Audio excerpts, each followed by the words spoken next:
What's up, everyone? Welcome back to the Street Couch Podcast. Right here we have the Terrible Texan once again. Hello. I'm back, bitches. Want to go ahead and reintroduce yourself? I am the Terrible Texan. Hell yeah, man. That's about it.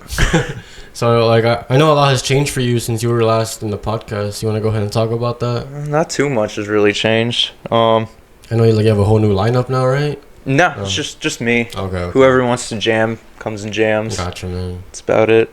We did a little backyard show at my buddy's house, and we recorded a live album. Dude, it's nice. I've been thinking about doing something like that. Yeah, it was a lot of work. Mixing it was a pain in the ass. I bet. Yeah. Did y'all release that already? Nope, it comes out in July, a month after the new record. Oh yeah, I got a copy right here.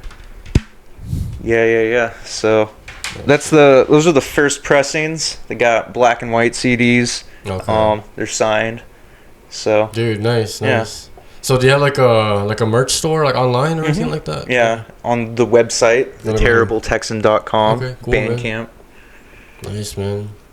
So who does like all the designs like for the album covers? And, Me. Like, nice, dude. Yeah. I like the one with the cowboy. I think like the skeleton cowboy. Yeah. That was really badass. The skeleton. I mean, like just like the skull. Yeah. Yeah, that's the logo. I got it Okay. tattooed yesterday, actually. Nice.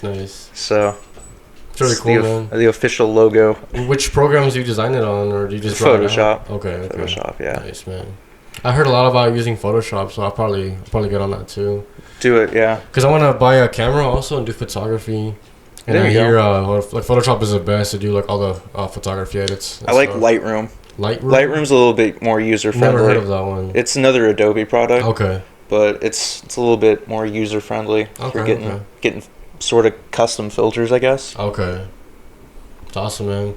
So, what did you want to talk about? I know you asked me. Figured we would just shoot the shit. Just be like a conversation. I never really write down questions beforehand. I tried doing that. I think the first time I had you on, I had like pre-written questions. I remember that. Yeah. That was kind of like a hassle. 'Cause I had to like keep like pulling my phone out and like browsing through the questions, and like I feel like if I think of questions on the spot, it kind of helps me like become a better conversationalist. Yeah. You know, because in the past I've had issues with like talking to people. I usually like don't know what to say, or I usually like end up like stuttering everything I say or like mumbling all my words. Just a conversation. Just Joe Rogan it. Yeah, dude. Just Joe Rogan it. What Joe Rogan usually does is he looks like what the people are wearing, or like, or then he like starts off conversation from that. So I see you have like 2 little piercings right there. I have piercings, yes. I got piercings last time you saw me. I got like a little. It has like little Norse, like Nordic lines on it. Nice. And like I was looking for more jewelry like that, but then someone told me like, oh, like did you know like the neo-Nazis are now using like Nordic symbols? Oh, and, like, screw it, dude. I did the ancestry DNA, and I am like almost entirely Scandinavian. Dude, that's fucking badass. Yeah, I mean, surprise.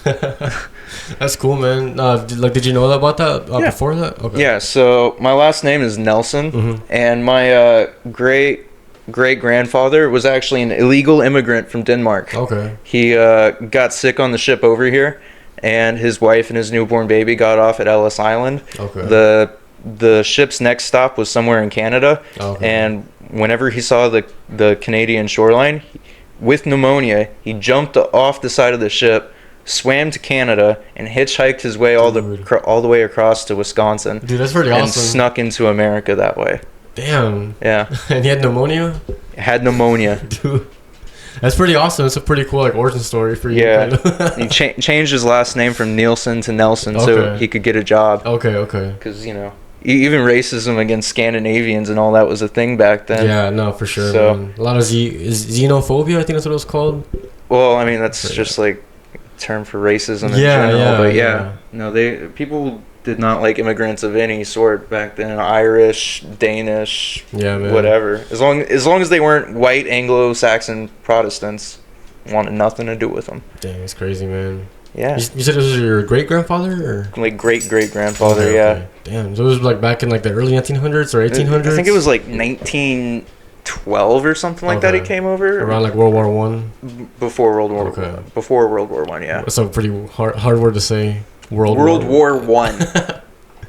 World War Two just blows up the I remember last time I had you on, I asked you what your favorite war was. What did I say? I think you said the Barbary Wars. The Barbary Wars? I forgot Maybe. what you said. You said it was like something about like pirates. They were like, I forgot what you said. It would have been the Barbary War. Yeah, something. I'm not even sure that's the name, but yeah, no, it's one of them. It's big Navy tradition. Okay. Because it's in the Navy. Yeah, man, I remember you telling me about that. Yeah. I saw you posted a picture about it, like you with your Navy buddies. I forgot where I saw that, but I wonder where you saw that too, because I don't think I've ever posted that. I think you did though. I think it was Facebook, or I don't know if I have you on Facebook. I think you do have me on Facebook. Yeah, I think it's my cover photo. I think that's where I saw it then. I was probably stalking you then. Creep. Yeah, man. I'm a creep. It's a good song. You ever heard the extended version of it? No. 13 minutes long, dude. I thought I heard it. I used to work in a body shop, and I worked there for years, and they would have like the YouTube radio going on. Okay. And Creep came on and just kept going and going and going. And I was like, this is not right. This is like on repeat or something. And I asked the guy, I was like, why is this song so long? He goes, this is the original extended version. Okay. And I was like, oh, cool. Did you ever cover that song, like either live or? I did, like back in high school. We had like a talent show and we covered it. No, my high school band, we were called Cambodia after a Dead Kennedy song. Nice. Yeah, I think I heard it. And we would cover a lot of Strokes and like Franz Ferdinand, and I think we did a Joy Division track too. Which one? I think it was Transmission. Dude, nice. I love that one. Because I had a band in high school also, and we covered Transmission, and we also covered Reptilia by the Strokes. Yeah, we didn't do that one. We did 1251 and Someday, I think. Yeah, really good ones. So, like, was that your first ever band you formed, or? Yeah. Okay. Yeah, it was Cambodia. What's the story behind that? Like, how did you form that? So my buddy Josh, we knew each other since like junior high, and then he played guitar, I played guitar. We found a dude named Steven, and then another dude named Steven, and so that became confusing. So we called Steven 1 Red, or Big Red, because he was a big ginger dude, so we called him Big Red. And then the other Steven was our drummer. Big Red was our bassist. But yeah, Steven was our drummer. He's actually the drummer of Blur. Oh shit! Yeah, like the Houston Blur, not the famous Blur. Okay. Is it Blur? Blizz? Not Blizz. I don't know. Because I know a band called Bliss. Yeah, I don't think it's Blizz. Okay. It's one of the other bands. Okay. I mean, he's bald now. Okay. He wasn't bald at the time. But yeah, he disappeared.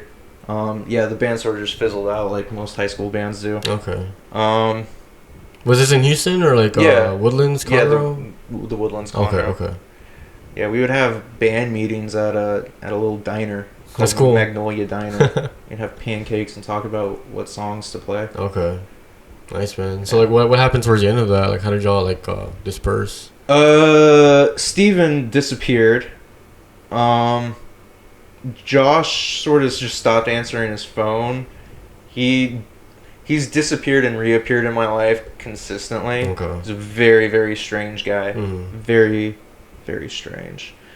And then Red and I were friends for a very long time. Okay. And then just stopped talking. Yeah. So, you know. It's like, because like I had a similar thing happen to my band also. We kind of just stopped talking to each other. Yeah. There was like a little fight also, and so we just kind of like stopped talking because of that. Yeah, that happens. Yeah, but over the years we kind of just like decided to like just talk again. Like me and some of them, like the singer Isai, Kobe, chill.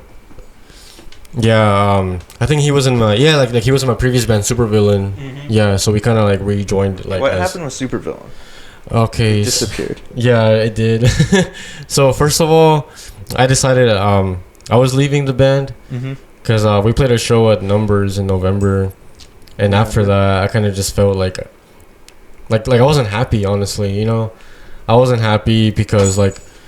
Carlton, like he's a really talented dude. He knows how to do like a lot of stuff, not just with music, but also with like content creation, creating all the social media posts and stuff. And like that was cool for him, you know. But for me, like I felt like I was just showing up with my bass and just like playing, and I wasn't satisfied. That's what bass players do. yeah, dude. Yeah, like I just wasn't satisfied just being the bass player and doing nothing else. Because I wanted to do more. I wanted to, like, for example, create social media content. And why didn't you? I did, yeah. But like, I don't know why. Like, it's also on me, you know. Like I didn't have like the courage, I guess, to like just go ahead and post it on my own. Mm-hmm. I felt like I needed like Carlton's approval. You know, and most of the time he'd be like, "Oh yeah, like this is cool, man. Like I'll post it for you later on," and he just never did. And you didn't ask for like access to it or anything? No, I had access. Yeah? I just don't know why. I don't know why I didn't make the post. I guess like my thinking at that time was like me thinking, oh, like if I post this, everyone's gonna, like, people are gonna think Carlton's the one doing those, but really it's me. You know, I don't know, because my head is kind of crazy. I just think stuff like that, but. Yeah, like I just told him, hey, like I'm gonna go ahead and move on. You know, I'm gonna, because like at the time I was meeting up with my friend Gabe, who was in my high school band, which is Centillion, and we kind of reformed it around the same time. There you go. The new track's dope, by the way. Yeah, brand new tracks. We completely ignored like the past music we've done. Mm-hmm. We just met up and just started writing new tracks.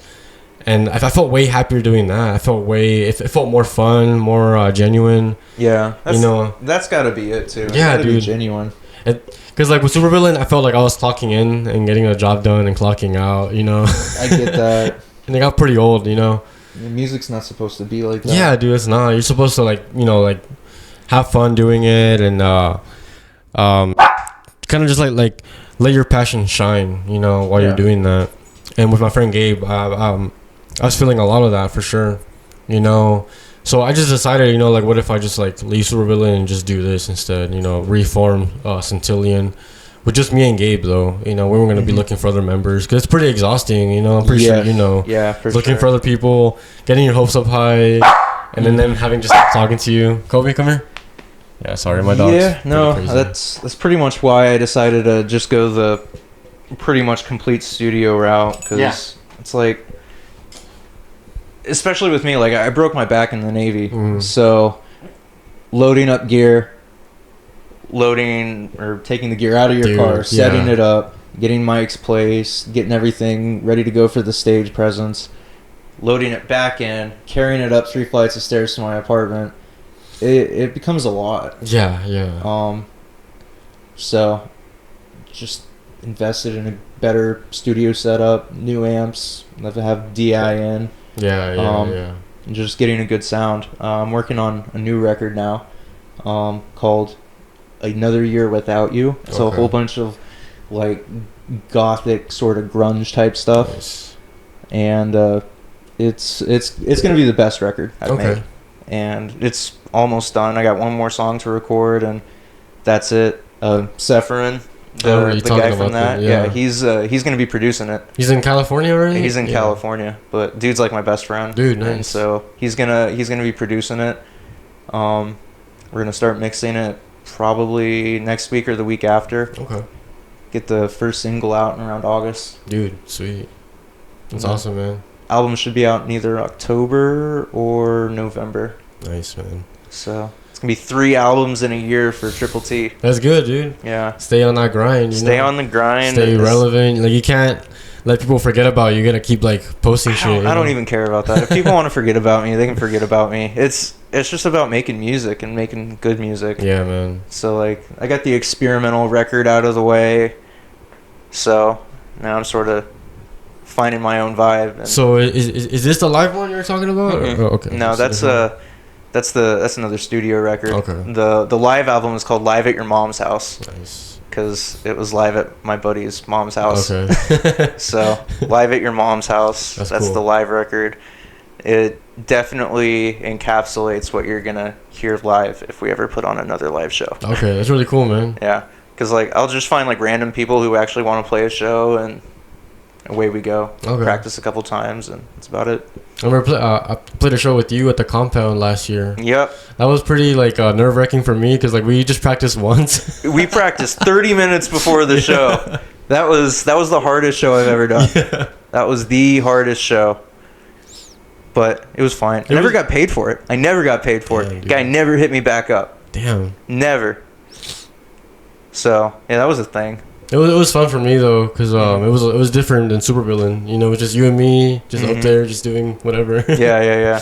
It was cool, man. I forgot the lyrics on one of the songs, so I just played the actual music behind it. I mean, the song wasn't even entirely flushed out either. It was Love Song, which is on that track. But I'm pretty sure I forgot some of the bass parts, but I just kind of improvised off you know? Yeah. No, it was fine. We literally only played for the other bands and their girlfriends. Yeah. So it was fine. Yeah. But yeah, that was the second to last show I played. And then the live at your mom's house was the next one. Did that with a guy named Alec from Strange Waves. Okay. So I don't think I've heard of them. Yeah, no, they're pretty cool. Pop punk. Okay. Houston band? Yeah. Right. Well, North Houston, but yeah. So Alec from Strange Waves, shout out to him. Nice, man. Shout out Alec. Shout out Alec, my homie. Yeah. So that was that. Do you think you're gonna play live anytime soon, or maybe not anytime soon? No, I'm not worried about it. I mean, if it happens, it happens, but not worried about it. Okay. Just making music. People dig it. People hate it. People hate it. Like, what I like about your music a lot is like the way you do your vocals. It's very unique. Just scream. not just that, but also like the vocal effects you use. I don't really use any vocal effects. Yeah, damn, no, it's cool. Just my voice into the.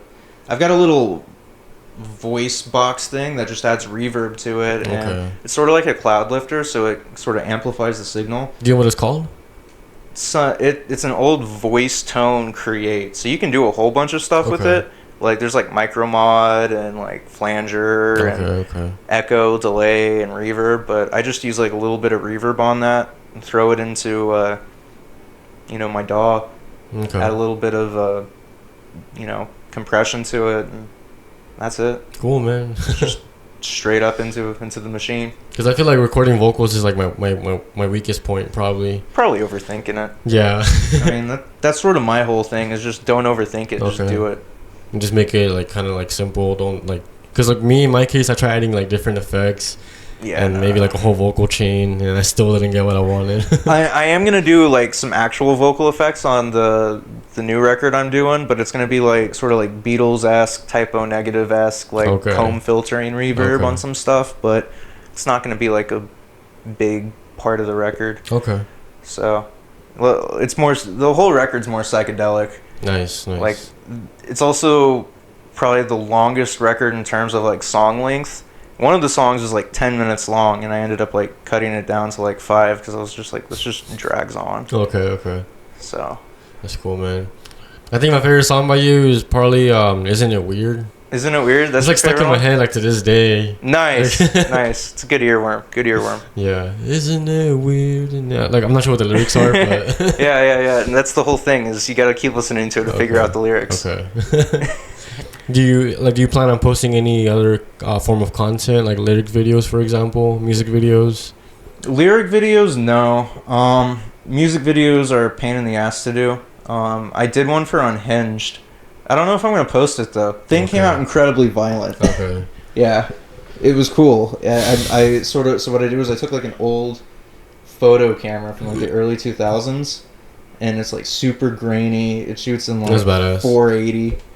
And I just did it from like the perspective of like a crazed school shooter, and I had a whole bunch of like imagery of like people drowning and people robbing banks and people on the street, and it was like super violent. And I'm like,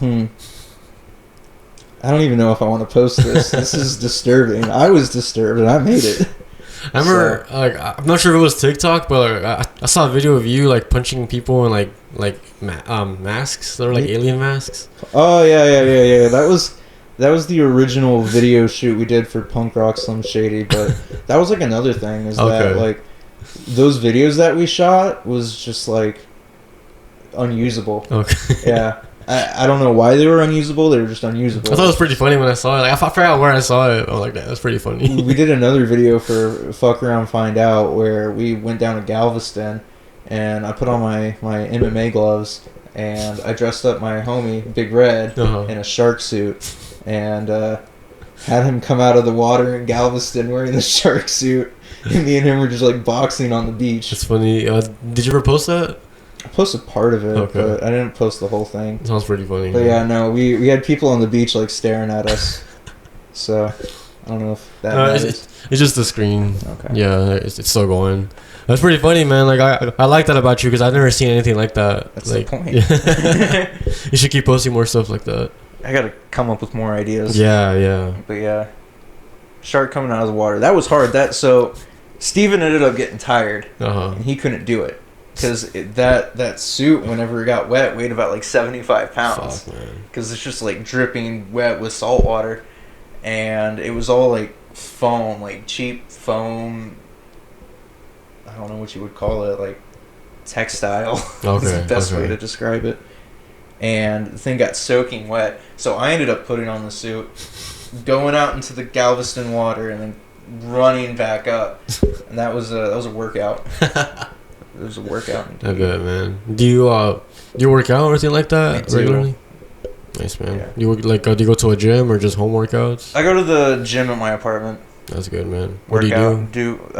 Like the bench machine, rowing, a lot of calisthenics. Okay. Like pull-ups and chin-ups and stuff? I don't do pull-ups so much. I probably should, but I don't. Okay. A lot of push-ups, sit-ups, stuff, learned in the Navy. Do boxing and taekwondo. That's badass, dude. I wanted to do jiu-jitsu again, but with my back, it's just a bad idea. Yeah. You ever been to a dojo or like something like that, like for martial arts? Yeah. No. I'm actually trying to finish up my black belt in taekwondo. Dude, that's badass. Man. So I'm sort of going through everything again. When I stopped, I was a red belt. Okay. And so now I'm sort of starting from the beginning, working my way back up. Did you start doing that before the Navy or after? Yeah, no, I started doing it when I was like 8 or 9. Damn, that's cool. I did it until I was like 16. That's badass. I've never done anything like that before. No martial arts. Yeah. I want to, yeah. I feel like it's essential, Like in this day and age, you never know who's gonna pop off on something. Yeah, man. I feel like it's a way to like maximize your body's performance, Yeah, for sure. Definitely a good core workout, especially like taekwondo, because taekwondo is just Korean kickboxing. Okay. So that's cool, man. It's pretty cool. Now, do you want to talk about anything from the Navy? Any experiences you had, like while you were there? I got tons of sea stories. Where'd you go? Like, is there any certain place like around the globe you went to? No, I ended up breaking my back right before deployment. Damn, dude. So that was that. Nobody knew what they were doing, and line snapped, and I fell, hit a deck cleat, severed my L5 in 2 different places. Fuck, man. Like, did you need surgery? Yeah. Shit. I got man. two rods, 5 screws, and like 4 pins in my spine. Damn. So you're part metal right now? Oh yeah, I've been part metal for years. Like my arm's got 2 plates and 13 screws in it. Shit, from what? I fell out of a tree in Hawaii. Fuck, dude. Yeah. When? Like during the Navy also, or? No, I was like 15. Okay.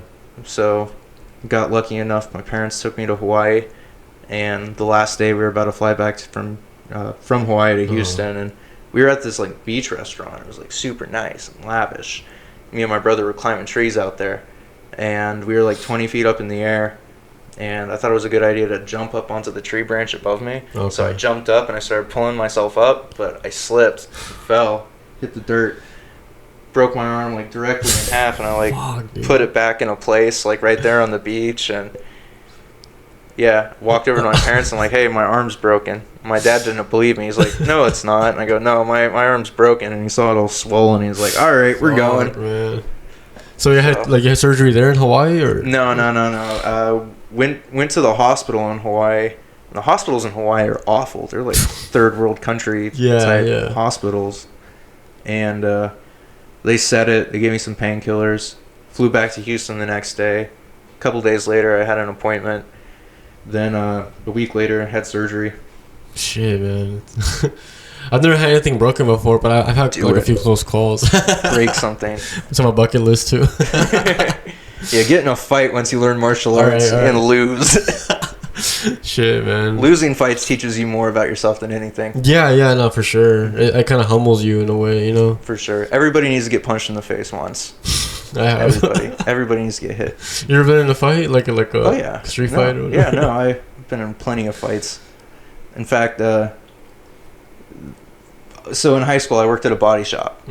And the first day that I went into work, right before that, I had a fight. So like it was like junior year of high school, and this dude was just like an asshole, and we got into it, and we were like, all right, meet me at those apartments over there. And we went to this apartment complex, went in the back corner, we squared up, and I was like, look, I gotta get to work right after this. I'm starting my new job. Like, this is like day one of new job. Yeah. So I couldn't like afford to show up with a black eye. So I finished the fight quickly. I kicked him in the nuts, punched him in the face, and I was like, "Are we done here?" And he's like, "Yeah, we're done." That was it. What was the reason for this? Like what did y'all fight? Stupid high school shit. I couldn't tell you. No, I remember, man. I remember people in high school try to fight me, but like because I remember we had like a field. I guess it was like a soccer / football field. It was like the Thunderdome. Basically, of like our middle school, and then like me and a bunch of buddies just like we were playing soccer there, and these guys just came out of nowhere. It was like a group of guys, and they're like, "Hey, like get the fuck out of here! Like, we're gonna use this place to fight or whatever." And we're like, "What?" So we just stood there like in our ground. We're like, "No, like we're not gonna move out of here. We're playing a game, you know."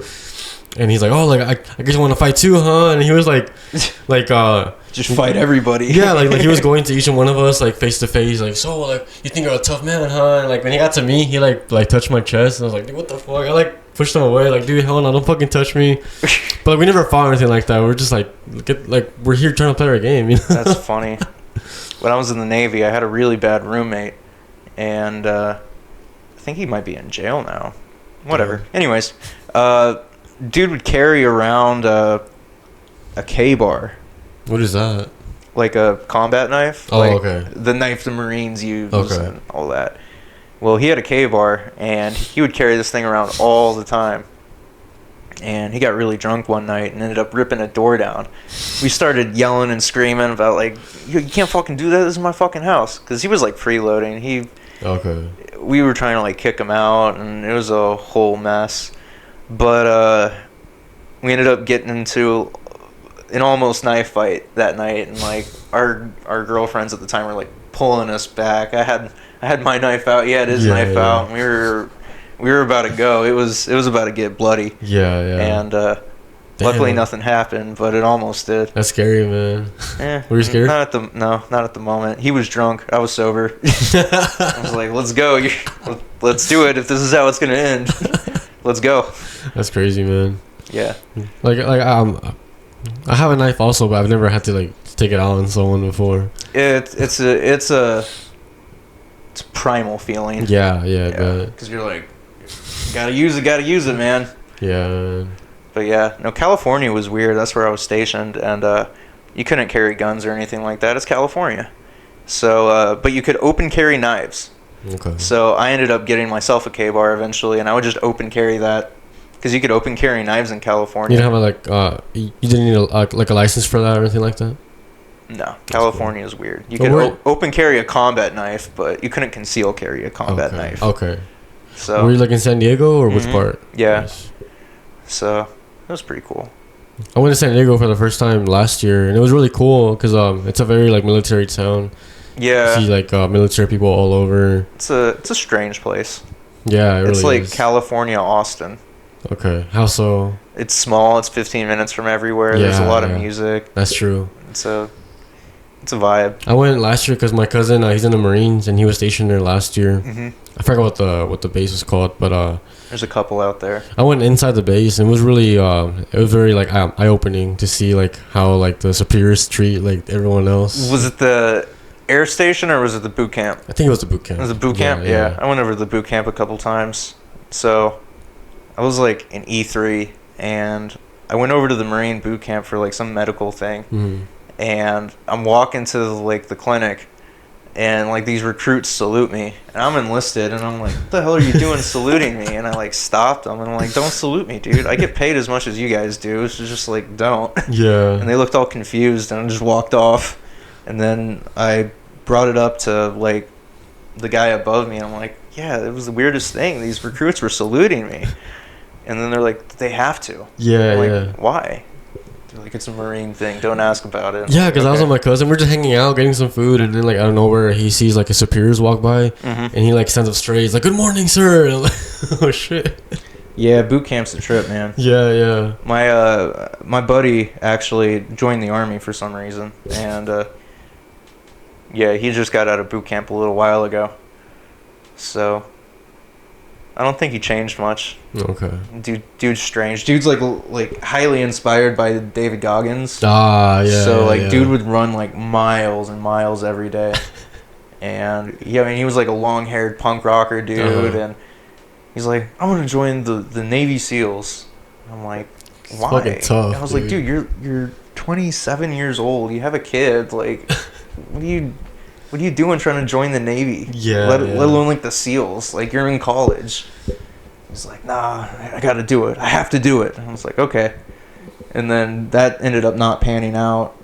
Marines didn't pan out for him either, so I ended up joining the Army. Okay. Yeah, my turtle. Turtle's dope. It's my turtle, Speedy.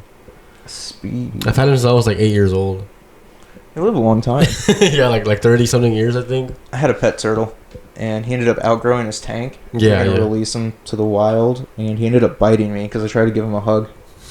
So he ended up biting me. I had a scar like right above my belly button for years.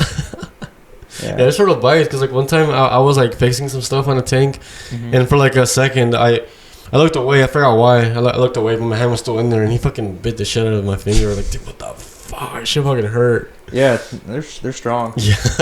I thought about getting another one, but I looked at the price of like tanks and upkeep and all that, and I'm like, I don't really want to deal with this. This whole setup cost me like hundreds for sure. No, I'm sure. Like I think the tank was 200 and the stand was like 100 something. It's actually a good price. Yeah, yeah. It was all from Walmart, but yeah, like this turtle also outgrew its tank. Yeah. And I thought about releasing it, but like I just felt bad because I've been hanging like because I've had it since I was like 8 years old. And I thought, like, what if I release it and like it doesn't know how to survive in the wild? Cause they'll know. Okay. They're killers. Yeah. So our fish, his name was Fred, or fish turtle. His name was Fred. And Fred ate all the other fish in the tank. So he knows. I put some fish in there, like for him to like chase, you know. So like I put the fish in there. I went downstairs to do something, and I came back up, and they were gone. I was like, shit. That was fast. Yeah, he knows. He knows what's up. He'll survive. Yeah, because the whole point of me getting those fish was like so he'd be chasing them and like getting tired or whatever. But nah, he just fucking chasing them to eat them. yeah, because like I knew he was gonna eat them eventually, but like I thought it was gonna take a while, you know. But nah, it was almost instant. They know what to do. Yeah, man. I forgot what other question I had. Oh yeah, like you mentioned David Goggins. I listened to his audiobook. It's called Can't Hurt Me, I think. I read that book. It's pretty intense, dude. He talks about his childhood, and yeah, it's pretty intense, man. It's crazy what the dude went through. Yeah. He had like an abusive father, and his mom's boyfriend got killed. He saw he saw a kid get like run over by a school bus, and damn, dude, it's pretty fucking intense. Yeah, growing up in those areas, man, you see all sorts of shit. Yeah, I bet, dude. Yeah. But it's pretty inspirational in his story, you know, because he's talking about a moment when he's doing like pest control or something like that, and he's just realizing like, what the fuck am I doing with my life? And I think that's when he decides to like join the Navy. Yeah, he was like 400 pounds. Yeah. He was very overweight. Everyone he told about like joining the Navy, like they would laugh at him and they would be like, "Look at you, dude! Like you're not gonna join the Navy, like let alone the SEALs, you know?" Yeah. It's like, fuck that, I'm gonna do it. So just like his mentality shift is really inspirational, you know, like some quote by him that I really like that he makes in the book is when he says, "Oh, people talk about like motivation, like you need motivation," and he says, "Fuck motivation." Like there's some days when you're not gonna have it, 100% guaranteed. You're not gonna have motivation. What you need is obsession. You have to be obsessed with your goals. Yeah. Like, you have to be obsessed to the point where people call you crazy. That's pretty much it too. I just finished a 50 Cent's book. Oh, I've heard that one's good too. It's really good. What's it called? I just finished it. I should know. I forgot what it's called, but I've heard that he has a book and it's really good. He's got a couple books. Okay. Hustle Harder, Hustle Smarter. That's the name of the book. Yeah. Okay. I just finished that about a month ago, and it was actually probably the best motivational book I ever read. What are like the best takeaways you got? Just keep doing it. Think of a way to do it better. Okay.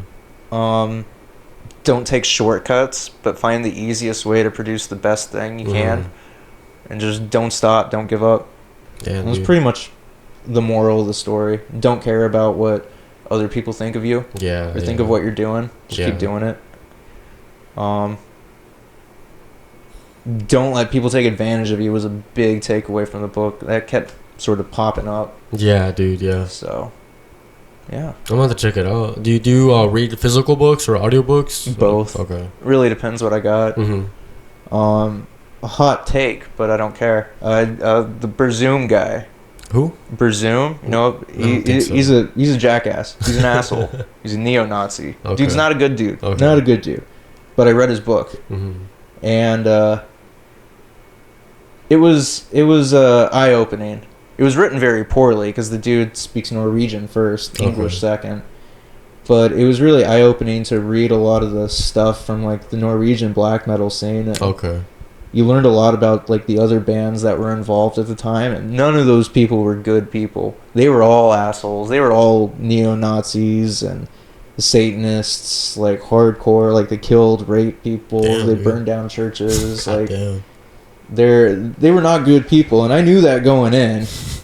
But to hear it firsthand from such a high-profile figure in that scene was pretty interesting. And I took everything with a grain of salt because like everybody who writes has their own agenda of some sort. Yeah. So it was interesting to see his point of view, even if I do believe it's skewed. Yeah, that's pretty good, man. You know, even if you don't agree with certain people, like always like hear them out at least. You know, like see like what their mental like what's going on in there. You know, hot take talking about a highly controversial neo-Nazi. Yeah. But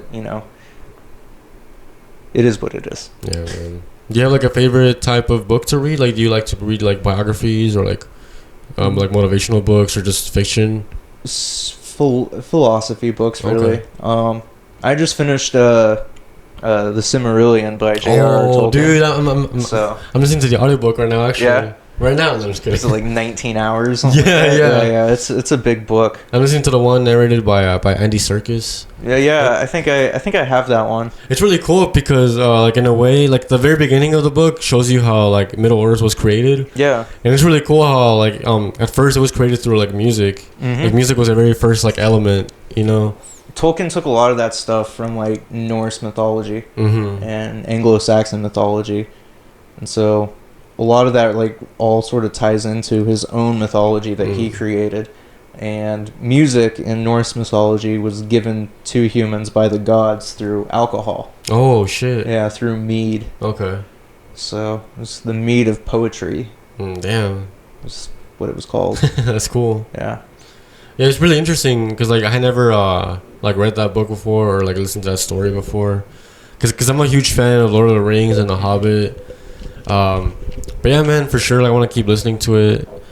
Did you watch The Rings of Power?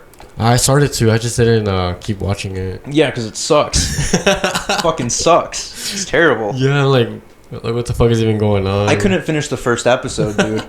I couldn't finish the first. I stopped. The first time I tried watching it, yeah, like I couldn't get past the first episode. But then I tried again, and I just can't keep like watching it. I don't know why. It's just not interesting. And then the fact that they actually gave Sauron a human body, he was never described in any of the books as a person. Yeah, he's always been like an entity or some sort. An evil entity. Yeah, like that's why like in Lord of the Rings you just see a big glowing eye because it was the eye of Sauron. Yeah, it was his presence, his evilness. He comes out in The Hobbit also, but like he's like even then he's just like a cloud or something like that. Like a ghost. Like even in like the beginning of Peter Jackson's trilogy, like the hand of Sauron was the guy that Isildur was fighting. Yeah, he wasn't fighting actual like a person. Okay, so is it kind of like an incarnation of like an extension kind of? Yeah. Okay, interesting. And the mini faces. Did you ever read the books? Yeah. Like before the movie or after the movie? Probably after. I mean, this is like all in my childhood when I first read The Hobbit. Because the movies came out pretty early, like early 2000s. Yeah, I remember going to like Toys R Us and seeing like all the swords and stuff from like Lord of the Rings. Nice. So, yeah. It was something I just sort of grew into. I got really into it in high school because we had a project for English class. Mm-hmm. We had to pick a book that had a movie out, and I picked The Hobbit. And it was really cool because I read the book, and right after I saw the movie because it came out in theaters. Yeah. We had to make a whole project out of it, like make a video, we had to make our own trailer for the movie. Yeah. So my friend and I, we dressed up in costumes and we just pretended we were hobbits and shit like that. I went to Renfest and I got to and I got a bunch a bunch of footage there. I took my phone out and just started recording all around me at Renfest. That's awesome. That's smart. Yeah, and I got really into the culture, just the books, the movies, and dressing up and shit. Yeah. Going to Renfest. That was all really cool. Man, the Renfest used to be crazy, dude. Yeah, man. My buddy actually, or not really a buddy, an acquaintance of mine from high school got shot there.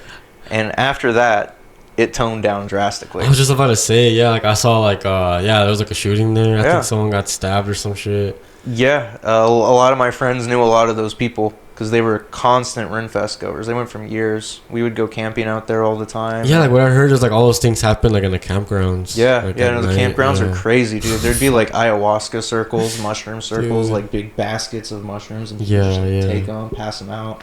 It was crazy. It was like Woodstock every night, every weekend. And from what I've heard, it's toned down quite a bit. Yeah. But I feel if I go again, it'll just be to just enjoy the whatever they got going on during the day, just leave at night. that's what I do now, older. Yeah. It's pretty expensive there too, Yep. Even just eating and getting drinks, it's pretty expensive. Yeah, dude.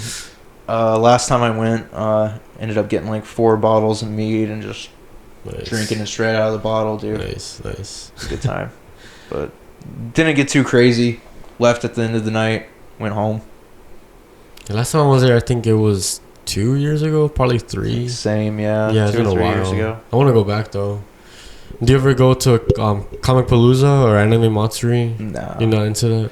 No, not really. No. Yeah, get the fuck out. I'm just kidding. I'm playing.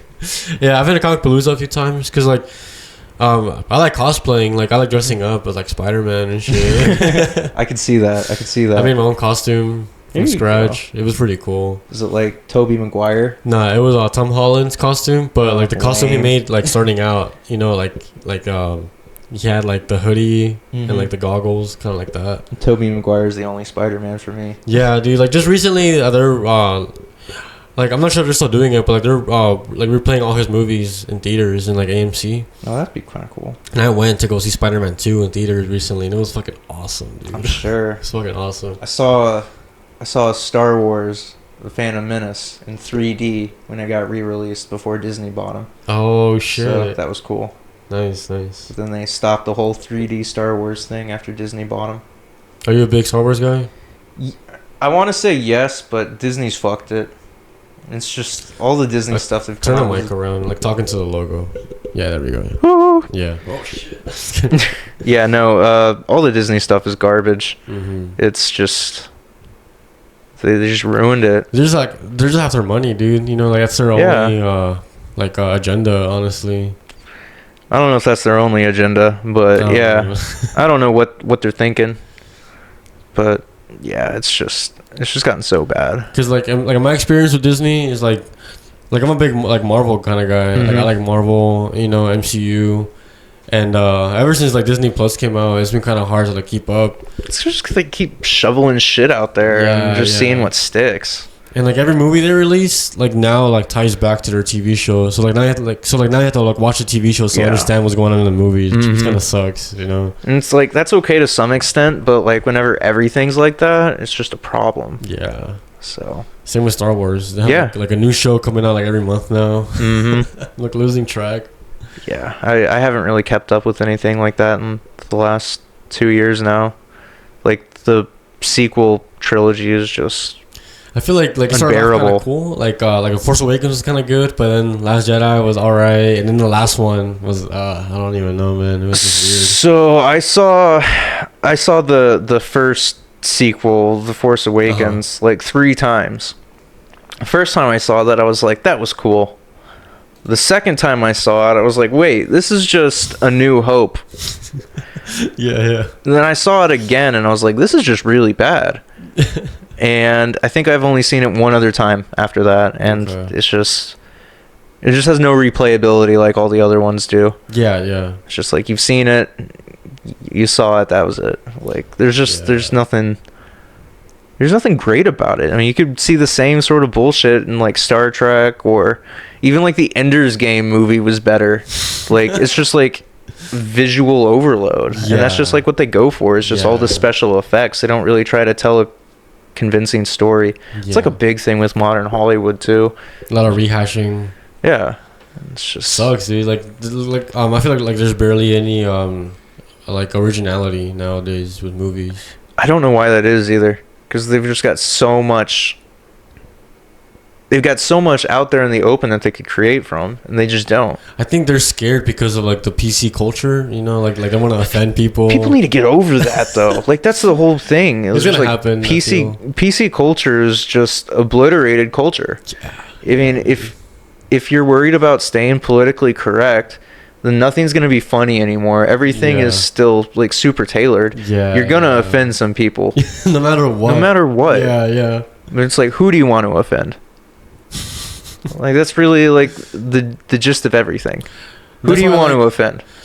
I like shows like South Park because like they offend everyone. Yeah. You know, like equally. Yeah, and South Park's probably the biggest cartoon out there. Yeah, dude, it's been going on for like 26 years, I think. Probably 27. I think South Park is like a week older than I am, something like that. Yeah, same here. Because it came out in August, and I was born in August. Yeah. August. Awesome. Are you turning 27 this year? Dude, same. Nice. My final year. Yeah. For real though. Yeah. So I'm trying to think of other questions. Like, do you like to travel nowadays? Do you like to like do anything? I mean, I wish I could travel more. It's just expensive. Dude, I went up to Lubbock last month to see Willie Nelson. Dude, nice. So that was cool. That's cool. Awesome. He's still cooking. He's still cooking. It's awesome, man. But yeah. Are you like a big country kind of guy? Do you like country? I like old country. I can't stand the new shit. The new shit's just boring. It's kind of cringy also. It's like pop music, but from rednecks. Like,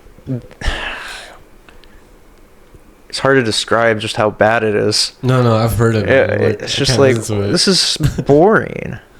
But like, for sure, I appreciate old country, like Johnny Cash, Willie Nelson, Waylon, Johnny Paycheck. Like, I love all the old outlaw shit. All the old outlaw shit's just so good. Yeah, because it's just like, those guys were like criminals. Yeah, they really were. And their storytelling and shit. Yeah, like Hank Williams Jr. Like, even the first Hank Williams, like, he's really good music. Yeah, I mean, that dude was an outlaw too, back in the 50s, bro.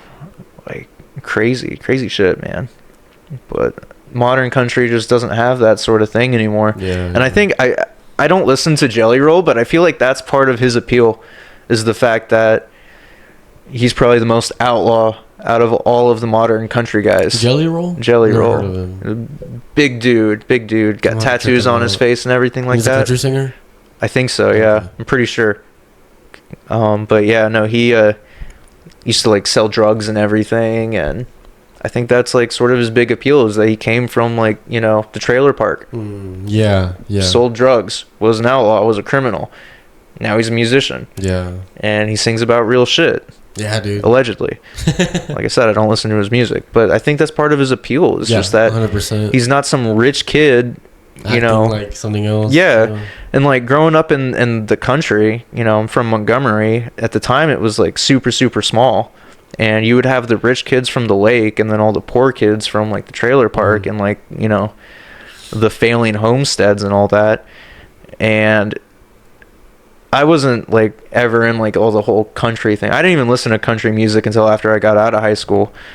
But like all the urban cowboys, I saw them every day. Like rich kids driving jacked up brand new Chevys and wearing expensive boots and belt buckles and cowboy hats and all that. And you saw that, and then you see like the poor kids that were way more country, like wearing like hand-me-downs and shit like that. Yeah.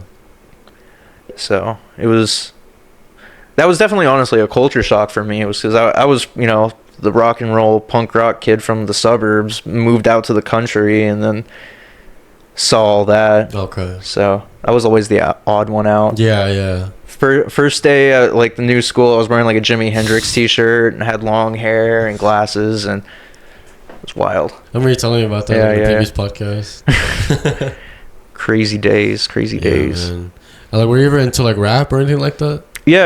I like a lot of the old school West Coast shit. Okay. Like NWA. Yeah, like NWA, Tupac. I like Dub C, the Ghetto Boys. I saw Scarface in Chicago. Like right after boot camp, I stayed up in Chicago for about 6 months, and Scarface came out there, and I bought tickets to go see him. That was honestly probably the best concert I've ever seen. Dude. And I've seen all sorts of people, all sorts of shit. What made it the best? He didn't have a DJ. I thought it was just going to be him and a DJ. I thought it was going to be like, I'd seen Snoop Dogg. I'd seen Wiz Khalifa. I'd seen other rap shows. But he came out there with a whole band. He had a drummer. He had a keyboardist. He had a bassist. He had a rhythm guitar player. He played lead guitar and rapped. Dude was playing lead guitar. I didn't know he did that. Yeah. He collects Gibson Les Pauls. I didn't know that. Yeah. That's cool. The dude is an incredible guitar player. Isn't he from Houston? Yeah. And it was so cool because he was like telling stories of growing up in Houston, and this is up in Chicago, and I'm like, I'm from Houston. So he's like mentioning all these places. I'm like, I know where that is. I've never gone there because I'm too white, but I know where that is. That's cool, man. And like he was telling all these stories about growing up in Houston and like coming up to spring and shit like that, and it was cool.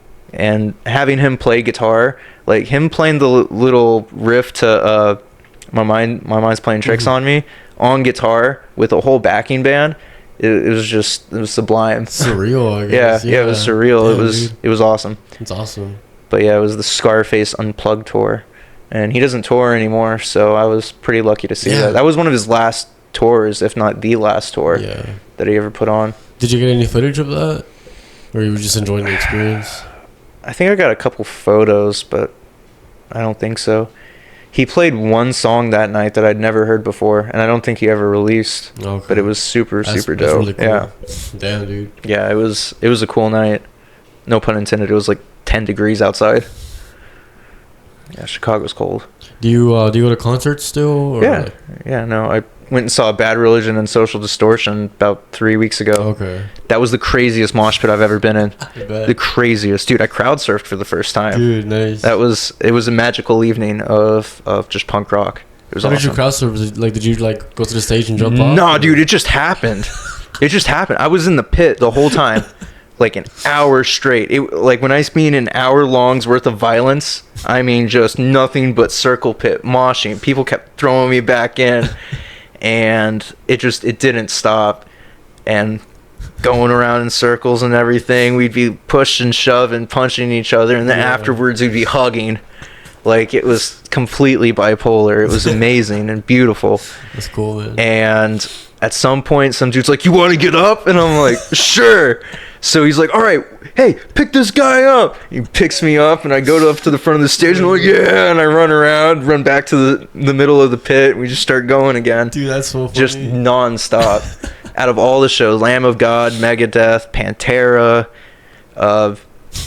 you name it, I've been in those mosh pits. Nothing was nearly as heavy or chaotic. It was Social Distortion and who else? Social Distortion and Bad Religion. And then Mike Ness, Social Distortion's lead singer, his son's band, Love Crimes, opened up. Love Crimes is actually really, really good. So I'm going to have to check them out. They got one song out there. They were really good. But it's like, if you like Social Distortion, you'll like them because they're almost a fucking clone. Okay. Yeah.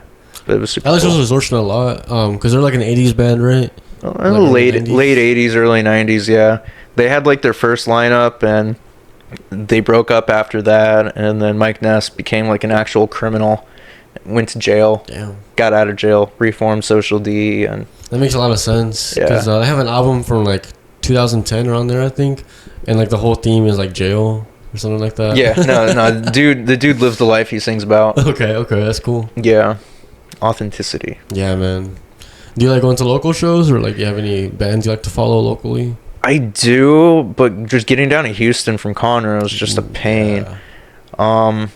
I've seen the Virulent probably about 4 or 5 times. I've heard of them. Yeah, they're really good. Are they like hardcore or like what are they? They're thrash. Okay, thrash.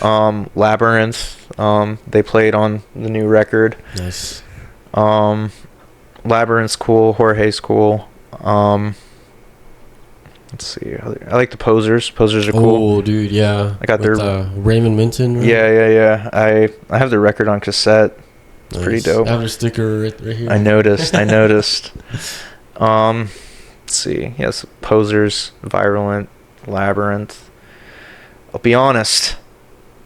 Downkill was kind of disappointing. Damn. Where'd you see them? No, I don't mean like their live show. I mean their live show was awesome. Okay, Just like the music, like their first single, fucking hard.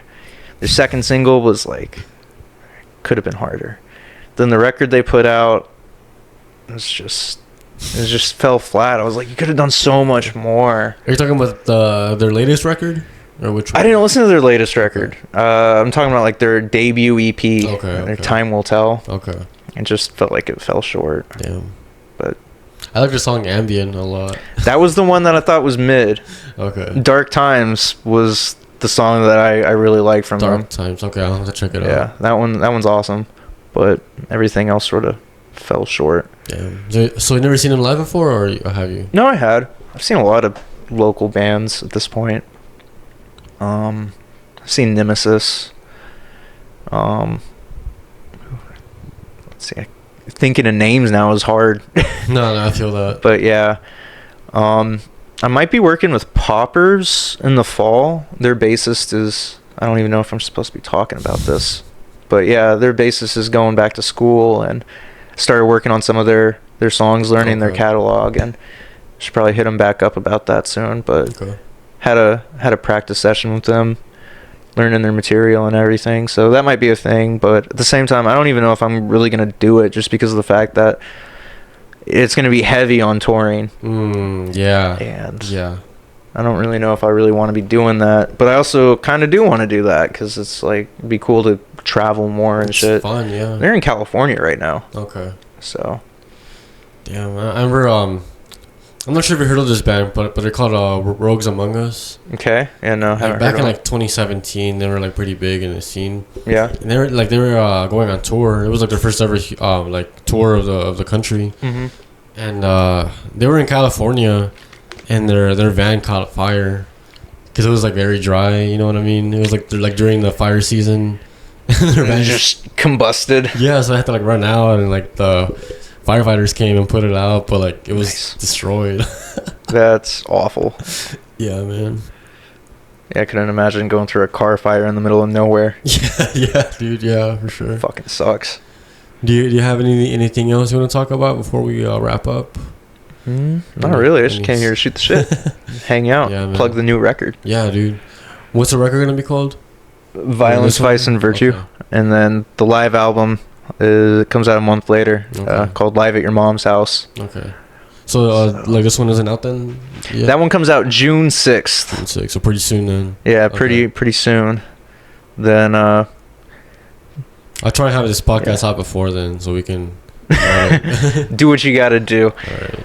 But yeah, because I'm pretty behind lately on my podcast, because the last one I released, the Midnight Spies one, I recorded that like almost 2 months ago. Jeez. Yeah, because I've been kind of like overwhelmed with like all these interviews, and like what I do is like I release them all in order. You know, like I never skip anyone. So like I got to the point where like I had like a big backlog.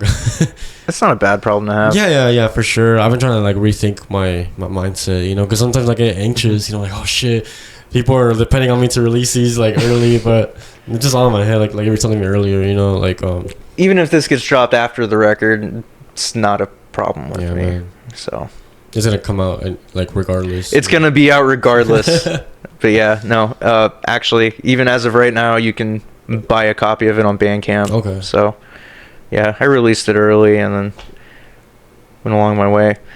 Actually, one thing I want to talk about is the fact that Wick has ripped me off. I know we've talked about it previously, but Update, they released their debut EP, and one of the songs, like an instrumental intro, it's just fine. They rewrote and re-recorded Megalomaniac, which I had been working on with them when they were part of the band, that one's on the record. And then their title track, Candlelight, was a song I wrote. Okay. I have the original demo on my computer. It's the same fucking song. Dude. And frankly, that song wasn't good enough to go. It was going to go on the second record, but it wasn't good enough to put on the record because I just didn't like it. And they took it, reformatted it, re-recorded it, and called it their own. And I ended up using like the main riff that they used that we had in the original song. The original song was called "Wanted to Fly," and I took that riff and I used it as like a little bridge instrumental section for like the solo and love song. But yeah, those two tracks were my riffs. And I'm pretty sure Persuaders, another song of theirs, was a song that I shot down because I thought it just sounded too much like Megadeth. Okay. So yeah, they ripped me off. Damn, dude. Do you plan to do anything about that? Nah. It's Megadeth. It's just Megadeth that's even more poorly sung. Yeah. So yeah, they can have it. I mean, if they want to be unoriginal and just steal shit, that's on them. That's on them. Damn, dude, that sucks.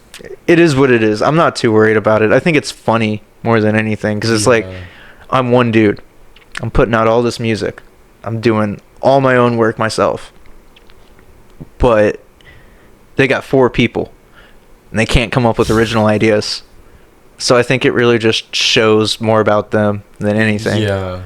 So it's really important to like practice like your creative muscle by like just coming up with like just brand new stuff. Yeah. You know? And that was like the whole thing about this was just being experimental with sounds and different ideas and things. So like I've got like hip hop fills in there and I've got all sorts of stuff like psychedelica, whatever, grunge, thrash, a little bit of hardcore in there. There's like some System of the Down influence in there too, so it's a little bit of a mix of everything. Nice. Yeah, definitely the most experimental record I'll probably ever do. Okay. So I did it. It's done. Yeah, man. Sometimes you gotta do that, you know, like because maybe you might find like a whole new sound you might like to like dive into, you know. Yeah, and that's exactly what happened. Like the 4th record that I've done, it's a little bit more cohesive compared to this record. But like honestly, I think of this as like my first Triple T record. Yeah. Because like the first 2 albums were with like a whole band. Yeah. And that was one thing, and now this is like my actual debut, I guess you could say. Like it's not, but it is. So they always say that your second album is really what, you know, can make or break an artist, is to like, you know, who this artist really is and really shows you what you're worth. Yeah. So I think this is my first one. Okay. And then the next one's my second. I think the second one's the best piece of work I've ever done. Dude, nice. So it's pretty exciting. Can't wait to check out the whole thing, dude. It's gonna be a trip. Oh yeah, man. But yeah, it was good talking to you. Yeah, dude, we really did shoot the shit. Shoot the shit. That's all you can do. Do you want to plug anything, any of your socials, where people can find you, where people can find your music? The Terrible Texan, everywhere, or the Terrible Tex on Twitter, if people still use that. X. X. TerribleTexan.com.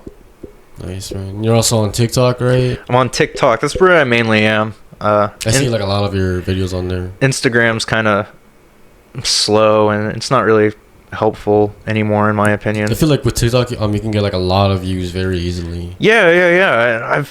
I've ended up getting a lot of new relationships, not like personal relationships, obviously. Off of TikTok, and I met a lot of people that way, and it's probably gonna be banned, but whatever. I mean, we have it now. Might as well like take advantage of the fact that it's still here. Exactly, and something's gonna replace it, and whatever does replace it, I'm gonna hop on that too. 100%. So, but yeah, no, TikTok's pretty cool.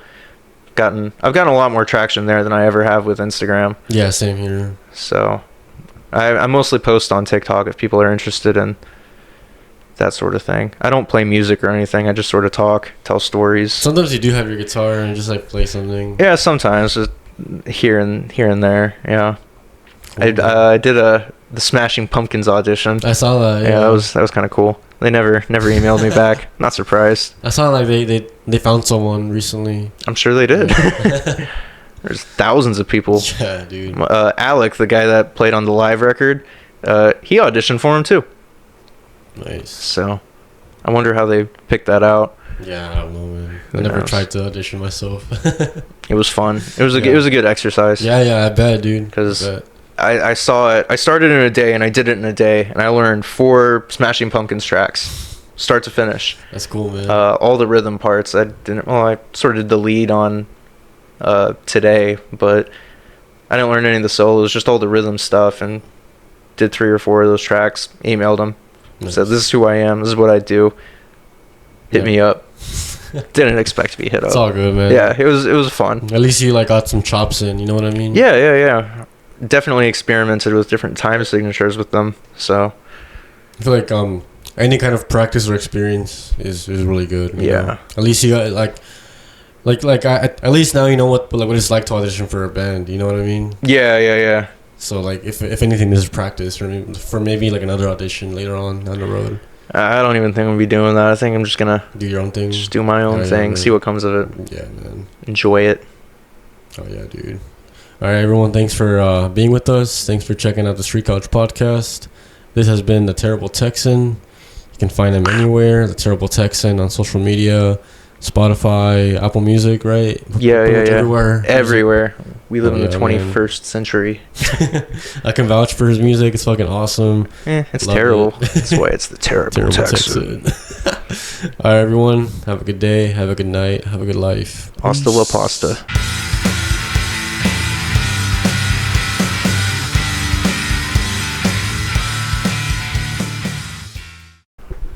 Hell yeah, dude. It was fun. Yeah, dude. That was a good one.